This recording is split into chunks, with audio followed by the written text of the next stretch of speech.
Recording vocals inside Logic Pro doesn't have to be complicated. Once your setup's dialed in, everything else becomes easier. So in this video, I'm showing you exactly how you record vocals inside Logic Pro from start to finish. Plugging your mic in, choosing the right mic input, turning on phantom power, setting your buffer size, and everything else that goes into capturing clean, clear recordings. Get this right.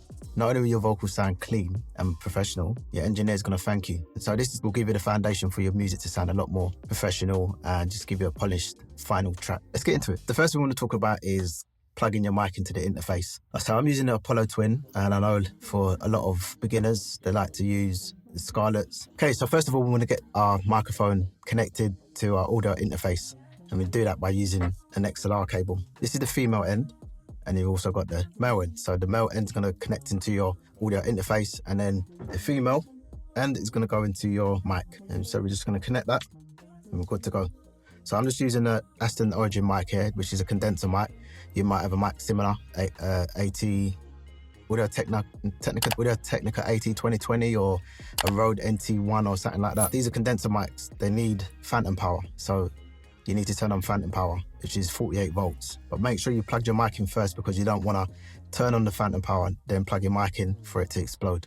I'm exaggerating, but you don't want to destroy your mic by turning the phantom power on first. And make sure you've got some headphones connected to your audio interface as well, so that you can hear yourself when you're recording, if that's what you like to do, and actually to hear the music as well. So then we want to open up Logic Pro so we can set the right inputs and outputs so we can start recording. So we'll go to Logic Pro, open up a session, go to new, and it's going to ask you what do you want to do. So we're going to go audio, mic or line. We want audio input 1 because that's what we plugged into on our interface. Audio output is going to be stereo output. Click create, and then we'll go to Logic, settings and audio. So we need to make sure that our interface is the input and the output device is our audio interface. So I'm using the Universal Audio Thunderbolt. Whatever you're using, make sure that you selected the right one for your input and output. Down here, we've got a buffer size. Currently, you can see it says I'm on the 1024 buffer size. You don't want that for recording. That's just going to give you a whole load of latency. We don't want that. 32 is cool when you're recording. Going back, the reason why I've got it on such a high buffer setting is because such a high buffer size is because I had a whole heap of plugins in my session and I needed that buffer size to just prevent pops and clicks. But because we're just recording, we're good on 32, 64, 128. The lower the number, the less latency you're gonna have. So we choose, let's go 64. Choose 64, click apply, close that out. So we sorted out our inputs, we sorted out the output. Now we just want to check to see if we've got some signal. At the top here, you're going to see a circle, channel mode. If you click it and you see 2 circles, that means it's stereo. We don't want stereo when we're recording vocals. You want it mono, you want it straight down the middle. So we make sure that it's in mono. Make sure that our input is on input 1, because that's where we plugged our mic into.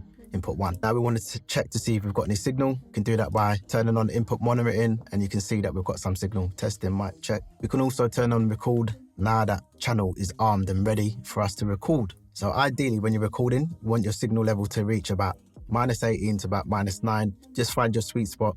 Am I holding the mic there? Just find your sweet spot to hear how the recordings are coming out. You don't want to have too much signal for it to be distorted and to sound horrible. So we do that by just turning up the signal of our audio interface. Round about there that's way too much. Whether you're singing, rapping, you just want to sing the loudest parts, and that should allow you to adjust your signal that you're going to record. So let's just test that. Testing, mic check 1, 2.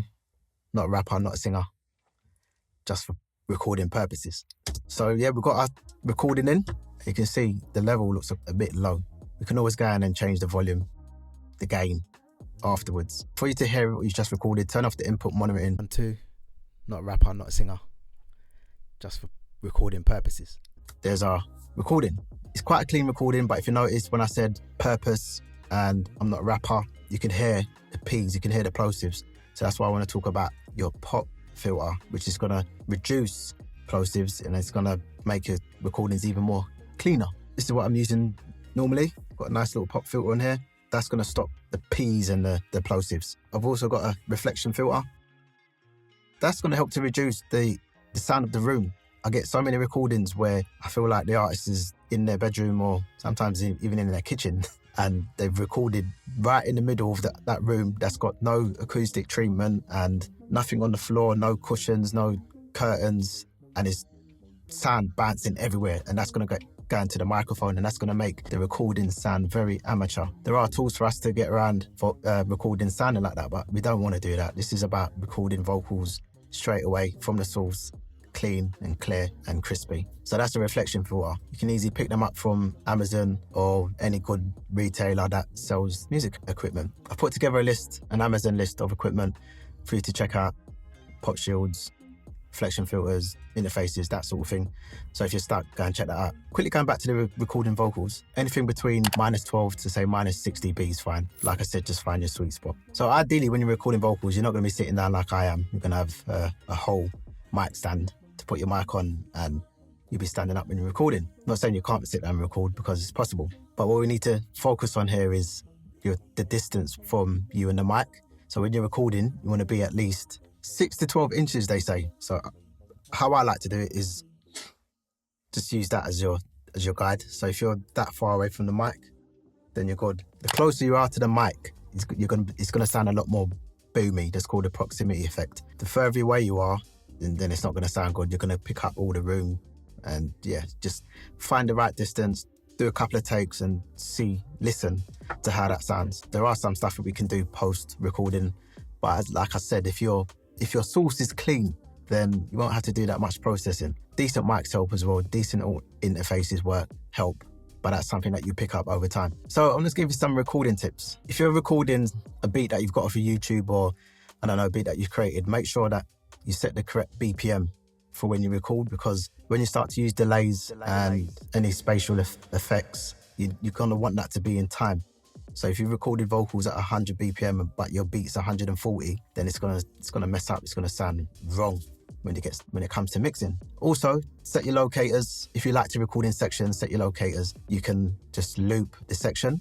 So when you record, it's gonna create take folders. So you can choose different sections of the recording that you like. So it might not be the whole take. It might be a little bit from the first take. It might be a bit from the second or the third. So don't worry about messing up. You can also turn on the counting.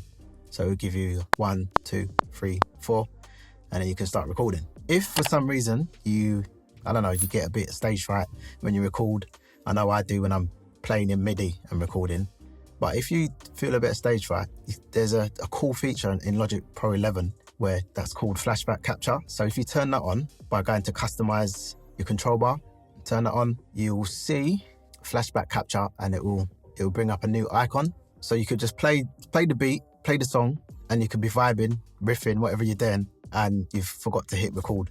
That's fine, because now when you're inside Logic Pro 11.2 and above, flashback capture has recorded it in the background. So all you need to do is just click on that button, that icon, and it would have recorded your take in the background. So that's ideal if you're an artist or an engineer and you forgot to hit record. All is not lost, whereas before, you might just have to do the take again, and it might have been the best take ever. So yeah, Logic Pro is always listening. So just to quickly recap on how to record clean vocals, start by plugging your mic into your interface and your microphone. If you've got a mic stand, make sure that's set up to the correct level, correct height. Make sure your Logic Pro audio settings are correct. Your inputs and your outputs device is set to your correct interface. Make sure that you set the correct buffer size, then create an audio channel. Make sure your input is selected to the input of your microphone. Make sure it's in mono. Get your signal, turn on input monitoring and record. If you're hearing latency, just turn the volume down of the fader. Just turn the fader down. If you want to hear yourself, take your ear off so you can hear yourself as well. Set your gain using the audio interface between -9, -6 dB.